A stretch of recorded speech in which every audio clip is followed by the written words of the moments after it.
একটা সুস্থ হয়েছে, পড়েছিল নিজের পায়ে নিজের পায়ে দাঁড়ায় বসে আছে। হ্যাঁ, তো মানে পুরো কাত হয়ে পড়েছিল না যখন তুমি নিয়ে আসলে। সেটাই তো। তারপরে জল খেলো, ছাতু খেলো, আবার এই এখন দেখছি যে ঠিক আছে। বাবা ওকে বেশি ডিস্টার্ব করো না, ও ওইভাবে অভ্যস্ত নয়, দেখতে পারে না বাবা।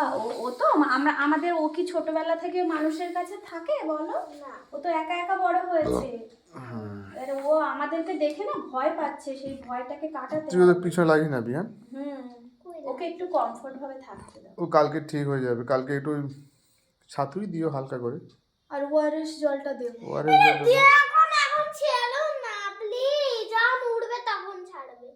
ও উড়ে যাবে, কালকে সুস্থ হয়ে হয়ে যাবে। গেলে তখন ও চলে ও যাবে। অনেকটাই সুস্থ হয়ে গেছে বাবা। ও যখন একা একা ওড়ার চেষ্টা করবে তখন তুমি ওকে পাঠাবে। আচ্ছা ঠিক আছে। সারা জায়গাটা বসেই রাখবে। লাইট দিও না তো।